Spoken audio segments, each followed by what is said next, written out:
Hi friends, I had to put a short little video on the front of this one just to say to you, thank you so much. You guys have just blessed my socks off. I hit my first big goal of 100 subscribers. I am so excited.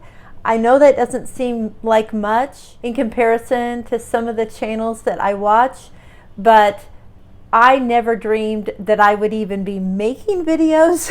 So I just feel so blessed to have you support me in the way that you have. If you would like to support me more, please be sure and share my videos on your Facebook. Maybe somebody that is a friend of yours would like to enjoy them also. Again, thank you so much. Enjoy this video and blessings to you. Good morning, welcome back to Open Hand Farm. I am Penny, and today we're talking about and mixing up some kombucha. I know some of you have heard of that, some of you might not have heard of that. It is a fermented tea. Some of the benefits of kombucha: it helps with digestion, it can rid your body of toxins, and it can boost your energy. And those are just a few things that I have learned and experienced while drinking it. You can buy it at the store. It is about $3 for a 12 to 16 ounce can. You can make it at home for about 5 cents, so that's what I do. And you can flavor it however you want to. There is a 2-step process in making the kombucha. You mix it up, you let it ferment for 7 to 11 days. Then you take that liquid, which is just pure kombucha, and you divide it up into bottles or jars or whatever you're going to put it in, and you can add fruit juice to it at that point to flavor it. Then you will ferment it again for 2 to 3 days, and then you will put it in your fridge and be able to drink it. You do not have to flavor it, so if you like just plain kombucha, you don't have to do the second process, but I always do. So today we're going to do the first process, and then I will come back in 7 to 11 days and we'll finish it up. Here we go. So the first thing we're going to need is a clean jar. I have added 1 cup of sugar to this jar, and I am using an organic sugar. Some of you might be saying, but Penny, you said you don't eat sugar. I am not going to end up drinking sugar from this tea. The sugar will be the food that helps the fermentation process. So it will be processed throughout the 7 to 11 days and basically eaten up, and you will taste no sugar. I am going to add 10 bags, just normal size tea bags, of black tea. You can use black tea or green tea. I have never used white tea, but some people do. But black tea is the most common tea to use. So if this is your first time, I would say go with black tea. Now, I want you to know that all I use is a generic brand, great value black tea bag. It does not have to be organic or anything special. I mean, you can if you want to go that route, but you don't have to. The next thing I'm going to do is add boiling water to this. Actually, I'm going to take my tea bags out a second. I'm going to add some boiling water to the sugar first, and there's no specific amount. Now, you don't want a lot because you're going to have to cool that down before you finish this process. So if you can get away with less, that's great. And just kind of dissolve that sugar before I put my tea bags in. All right, that'll work. I'm going to put my tea bags in, and I just tie them all together. I kind of push them down under the water, and we're going to let those sit for 15 minutes. It's been 15 minutes, so I'm going to take my tea bags out, Okay, I'm gonna give it another stir, and it is still hot. Now, this will not make kombucha. This is just tea and sugar. I guess eventually it might ferment, or it might just mold. I don't know. What you need to make kombucha is a SCOBY. A SCOBY is the commonly used acronym for a symbiotic culture of bacteria and yeast, and is formed after the completion of fermentation. And the fermentation is a process of lactic acid bacteria, acetic acid bacteria, and yeast. Let me show you what this looks like. This jar is what I call my SCOBY hotel. I just keep SCOBYs in it along with some plain kombucha. So a SCOBY can be thick or really thin. This SCOBY, this more clear SCOBY here at the top, is a new SCOBY. The darker SCOBY is older. Now, I have had several SCOBYs grow in this jar, so you can see the different layers that it contains. And you can pull them apart. It's okay if they get torn or whatever. You can share these with your friends. I know you're wanting me to send you one right now, aren't you? I know this looks like really gross, you guys, but it's not. It's a beautiful, growing, living organism, and it makes an amazing drink that is so healthy for you. So I'm going to put these SCOBYs in my jar, but first I have to cool that water down because you don't want your SCOBY to get too hot. So I'm just filling this with filtered water to cool it down. We're gonna need it to be full anyway. Okay, I'm gonna stop about right there. And this is cool now.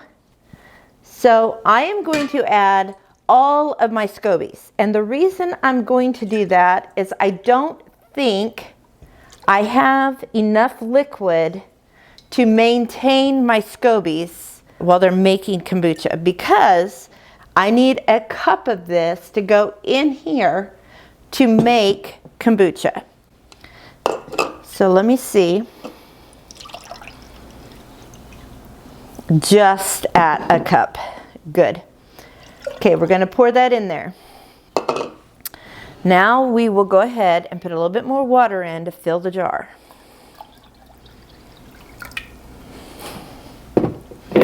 Now, this jar we will cover with a cloth and a rubber band and put it in a dark place. So I just put it in the top of my pantry on a shelf, and we're going to let it sit there for 7 days. We're not going to touch it. And after 7 days, we will taste it and see if it still tastes sweet. If it does, we need to leave it a few more days. So that's how easy it is to make kombucha. If you do not have a SCOBY but want to try making kombucha, you can go on Facebook, and there are fermentation groups all over the United States, and you could see if anyone in your area has a SCOBY that they want to get rid of, or you can buy them on Amazon. So, I mean, what can't you buy on Amazon? Now, again, I did not need to put all of these in here. I just put them in there because I don't want them to die, since I don't have liquid to keep them in. So if you're close to me and you need a SCOBY, I've got you covered. Now let's see what happens after 7 days. We started making kombucha 9 days ago. I usually only let it sit for 7, but it seemed extra weak this time for some reason. And you're just going to find that sometimes when you make it, even if you follow exactly the way you've always done it, it's just going to be different, because maybe the air quality is different, the heat of the air, the coolness of the air, the yeast in the air, things change. So we're just going to go with it. Let's get it in the bottles. So here is my kombucha after sitting for 9 days. First thing I'm going to do is start a new SCOBY hotel, which is somewhere that I can place my SCOBYs in kombucha, completely covered, to keep them alive and well. And then I will also use some of that liquid when I make kombucha again. I normally make 2 jars of kombucha at a time. Then I leave half a jar for my hotel, and I use the other full jar and half of this one to fill bottles with. I only had enough kombucha liquid to start 1 batch. I am going to spend most of this in my SCOBY hotel, and after I finish this video, I will go ahead and start more kombucha so that I can get ahead of it. What I'm going to do is take out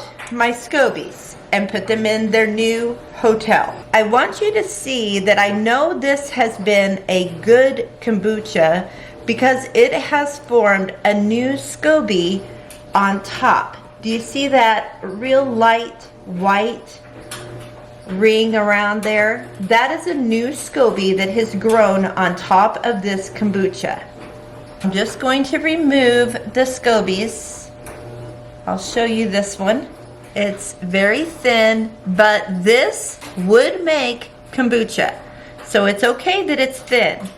I'm going to throw it down on the bottom, and it will also continue to grow and thicken as it sits in the hotel. So I'm going to go ahead and take these out. Some of them are kind of weird, but as you can see, I have several SCOBYs in here. You only need 1 when you're making it. All right, so now I'm just going to pour this in here to cover up.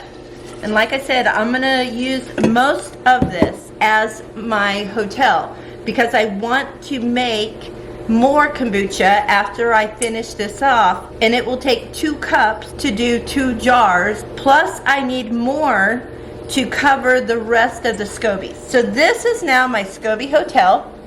I can cover it up with a cloth and a rubber band and put it in a nice warm place in the dark. This is the kombucha that I'm going to use to do the second fermentation. I have these bottles. I have also bought jars from IKEA, and I put one of my Open Hand Farm stickers on them. So I'm just going to use a variety of the bottles so you can kind of see what's going in these because they're clear, and it will be harder for you to see what's going in the dark one. The first thing I like to do is add my juice.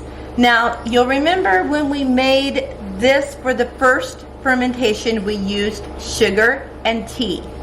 Well, we don't want to use sugar at this point, but we do want something that has sugar in it. Personally, my favorite is to take strawberries and juice them and use that. Today, I'm gonna do something that is readily available for you, and that is a can of juice out of the freezer section at the grocery store. You want this to be 100% pure juice and no sugar added. This is a berry blend. I am going to put about a ½ inch in the bottom of my jar. So it's not a lot. It's about a ½ inch. You can put more. It won't hurt, but you can get by with a ½ inch. Now these, it's harder to see. I can see what's in there and where it is, but you probably can't. That's why I wanted to use some of the clear ones. Okay, now what I do is add kombucha. You want to leave enough headspace to allow for the carbonation that is going to form in the second fermentation. You don't want it to explode on you.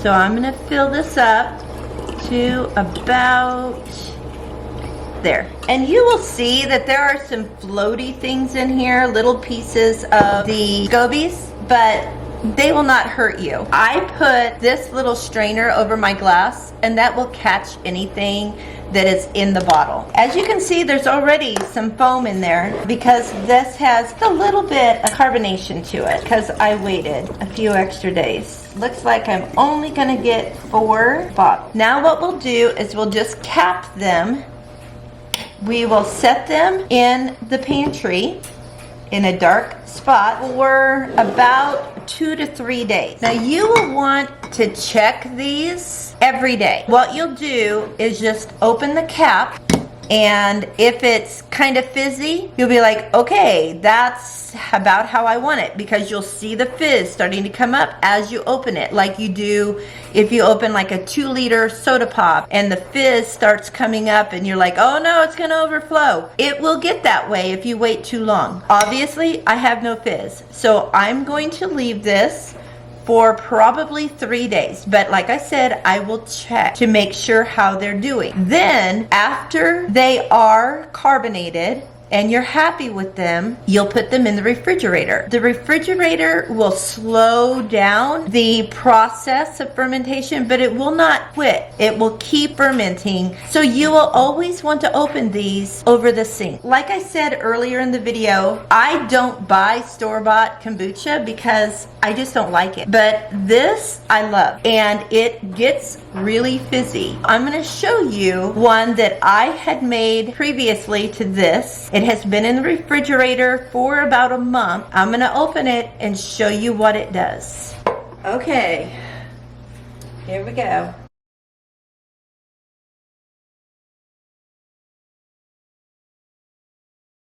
I wanted you to see this so that you know that it is still actively working. So if you wait too long to do anything with it, you're going to lose most of it down your sink as fizz. That's pretty much a glass of fizz, so we're going to let it settle down a little bit. Like I said, I always put a strainer on top. I'm going to add to it. All right, there, my friends, is a wonderful glass of kombucha. Thanks so much for watching today, and I hope that you are brave enough to try to make your own kombucha. If you drink it regularly, you will love it. And the price is pennies on the dollar in comparison. There's all kinds of recipes out there for different flavors. It's very satisfying to know you did it yourself. If you like this video, please give it a thumbs up and be sure and subscribe. And if you want to know every time I do a video, push the little bell, and that way it will let you know when I put a video up.